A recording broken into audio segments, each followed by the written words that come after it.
Hora da entrevista do dia, com Denise Campos de Toledo. E vamos falar agora sobre a situação na Ucrânia e os esforços diplomáticos para evitar um conflito com maiores desdobramentos. Eu converso com a Maristela Basso, que é professora de Direito Internacional da USP. Professora Maristela, boa noite. Boa noite, Denise.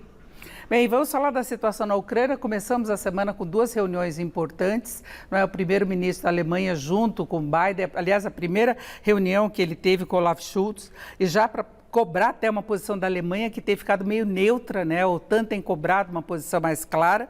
E nós tivemos a reunião de Macron com Putin também. Macron tentando assumir uma liderança na Europa nessas negociações. Qual a avaliação que se faz dessas reuniões? Houve algum avanço?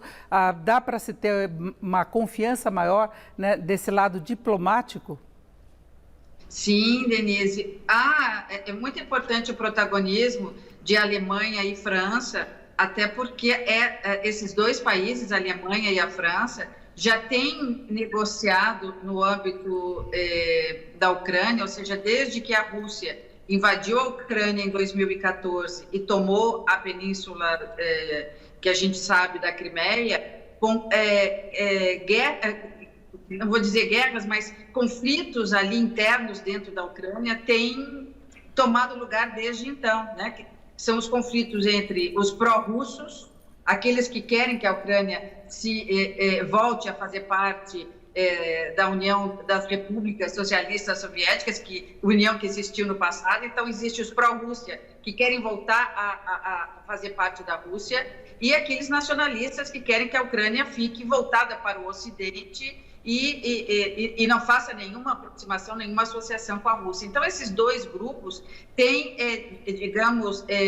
se defrontado desde 2014. E tanto a Alemanha como a França têm intermediado as negociações entre esses dois grupos. Então, de uma certa forma, a volta desses dois países ao cenário é importante porque eles já têm uma certa experiência, já sabem o que acontece lá. E, ademais, como você mesmo referiu, esse protagonismo de Macron é importante, até porque, nesse momento, é a França que está à frente da presidência da União Europeia. Então, Macron foi à Rússia não só como presidente francês, mas especialmente como presidente da União Europeia, mostrando aí essa aliança importante com os Estados Unidos. Então, é bem importante, foram bem importantes, estão sendo bem importantes essas duas reuniões, né? Amanhã Macron vai à Ucrânia e Scholz volta dos Estados Unidos, onde esteve hoje, como você referiu, e vai direto para Moscou. Então, esse protagonismo desses dois países é muito importante, Denise.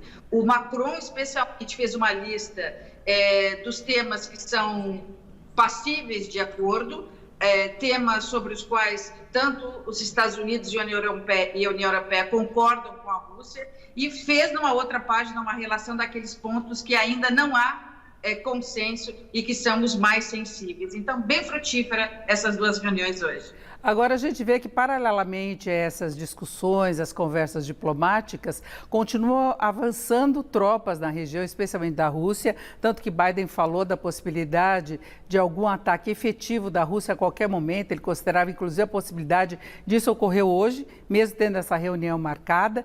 E a gente vê que, ao mesmo tempo, se discute também medidas de retaliação, tanto do lado da Rússia, que esteve conversando com a China no final de semana, não é? E os dois falaram aí em uma proximidade sem limites. Então, tem mais uma potência nessa história. E Biden, que não está relacionado diretamente a essa questão europeia, também cobrando posições e talvez podendo fornecer, inclusive, tropas para a região, se houver essa necessidade. Então, as grandes potências estão envolvidas, não é?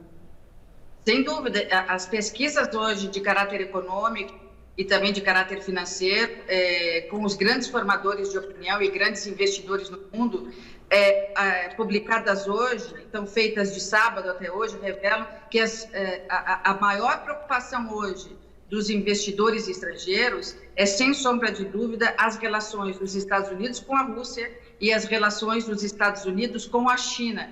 E veja, você fez um cenário bem significativo quando diz, olha, esse cenário, esse lugar do mundo está em ebulição, né? Tanto no que diz respeito à Rússia, como no que diz respeito às relações com a China.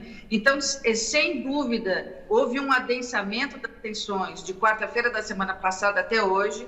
As estimativas americanas é que, neste momento, a Rússia tem 70% de equipamento e pessoal, né, bélicos para invadir Kiev, invadir a Ucrânia, desculpem, e invadindo a Ucrânia hoje, com 70% do que ela precisa já lá em loco, ela toma Kiev em 2 dias. Então, as estimativas são de adensamento dessas tensões, são estimativas muito preocupantes. Estados Unidos estão mandando para lá mais 8 mil soldados, né? A Alemanha mandou 350 para a Lituânia, o Reino Unido mandou 350 para a Polônia. Então, a situação é bastante crítica, muito embora haja aí espaço para negociação, espaço para conciliação, espaço para retomada da confiança, né? Mas as notícias que nos vêm de lá são no sentido de que os russos podem invadir a Ucrânia a qualquer momento. Agora, pensando em direito internacional, quem teria mais razão nessa discussão toda, não é? Porque Biden tinha proposto que houvesse uma maior transparência na instalação de mísseis. Aí Putin negou e fala do avanço da OTAN a leste da Europa. Não é? Então, ele tem essa preocupação com relação à segurança, a Europa também preocupação com segurança, os Estados Unidos interferindo nessas negociações. Em termos de direito, quem tem mais razão? Você trouxe um tema fundamental. É preciso que todos os lados envolvidos cedam um pouco, né? Porque se não houver, se cada um deles não ceder em algum momento, em algum aspecto, dificilmente vai haver aí uma solução pacífica. Essa ida de Macron e de Scholz amanhã para falar com Putin, ela é justamente essas duas viagens. Essas duas reuniões, essas duas linhas de frente de negociações são justamente para buscar esse consenso, o que cada um terá que ceder. O que não é possível é que Putin exija que a OTAN não receba novos membros, países membros, dentre os quais aqueles que fazem fronteira com a Rússia e tampouco a Ucrânia. Porque a base da OTAN, dessa organização internacional, é estar com as portas abertas e receber país que queira entrar. Então, essa exigência é uma exigência inaceitável. E a gente sabe que em negociações internacionais, fazer propostas inaceitáveis é um estupim para levar ao fracasso da negociação. Então, esse é o tema hoje que precisa ser refletido por Putin, e ele precisa ceder, é o fato de não esperar que a organização não receba no futuro países do leste europeu que façam fronteira com a Rússia. Por outro lado, os Estados Unidos devem mesmo reconstruir ou construir uma estrada de confiança com os russos, no sentido de não fazer nenhum movimento estratégico militar que possa representar a Rússia, para a Rússia, algum ataque ou alguma investida militar perigosa dos americanos e dos europeus naquela região, porque, como nós sabemos, há muitos QGs militares, há muitos espaços militares, tanto dos Estados Unidos como da União Europeia e da OTAN, que cercam a Rússia até em função da garantia da paz e da segurança daquela região e do resto do mundo. Então, é preciso agora muito cuidado, é preciso tecer aí uma colcha mesmo de crochê muito detalhada para que eles consigam aí ceder um pouquinho aqui, um pouquinho lá e conseguir resgatar essa paz que parece ameaçada. Mas no que diz respeito ao militar, aí, nesse momento, a força militar está ao lado da Rússia.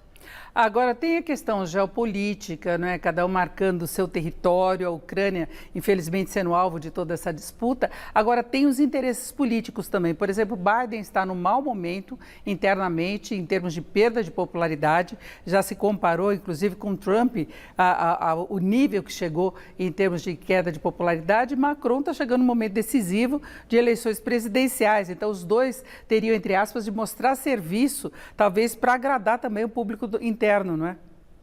Sem dúvida. Nós sabemos que Biden fez uma saída do Afeganistão desastrosa, né? Praticamente jogou o país no inferno que eles estão vivendo. Ele teme que isso aconteça também agora no que diz respeito a esse a esse impasse com a Rússia.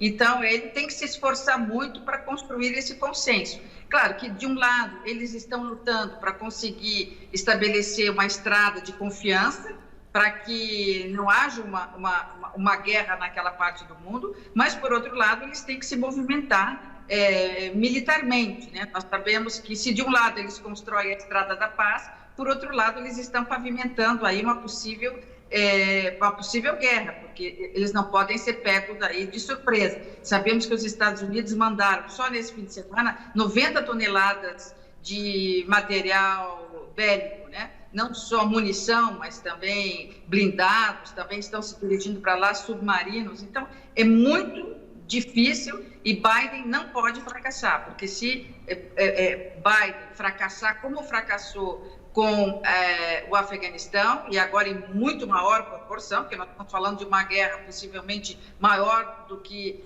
vimos na Segunda Guerra Mundial, né? Ataques muito maiores do que diz respeito aos armamentos que hoje temos, se comparados com a Segunda Guerra, maior conflito com a Rússia depois do fim da Guerra Fria. Quer dizer, se Biden fracassar agora, talvez a carreira dele como presidente vai ficar bem comprometida, abrindo aí um espaço enorme para a volta de Donald Trump. Então, é muito difícil, de um lado, falar de paz e, de outro lado, fazer movimentações de envio de tropas para aquela parte do mundo. É a questão de soberania também, não é? Agora, tem a questão econômica, e aí eu queria voltar à situação da Alemanha, porque ela tem um acordo com a Rússia para o gasoduto, para o fornecimento de gás. Talvez a cautela da Alemanha esteja muito relacionada a isso, e entre as retaliações há esse temor contra o fornecimento de gás, que a Rússia poderia cortar de alguma forma, com consequências sobre inflação, inclusive abastecimento. Se chegaria a esse ponto? Sim, as ameaças, as retaliações econômicas que tanto Estados Unidos como a União Europeia estão ameaçando, estão propondo, são muito severas para a Rússia, né? Muito severas, e porque vão atingir, inclusive, as empresas que estão fora da Rússia, inclusive que estão no Brasil, mas que indiretamente serão atingidas, são aquelas que exportam para a Rússia e importam para a Rússia. Então, todo esse comércio com a Rússia vai ficar muito, muito comprometido. Mas, nesse momento, a Alemanha, como você disse, ela tem uma preocupação, porque, de um lado, ela fala, como membro da OTAN, ela fala em nome dos países membros da União Europeia, mas, outro lado, como você destacou, ela tem aí o seu problema do gás para resolver. Então, certo. Nesse momento, eles estão também olhando para outros pontos do mundo e procurando alternativas caso essas retaliações venham a ser implementadas, né? Ou seja, numa hipótese de guerra. Então, é um momento de muita tensão, de muita preocupação, e não só para aquela região, mas para o resto do mundo. É isso, professora. Para todos nós. É isso, ouvimos a professora Maristela Basso, que é professora de Direito Internacional da USP. Muito obrigada, uma boa noite. Boa noite a vocês. Boa noite, Denise.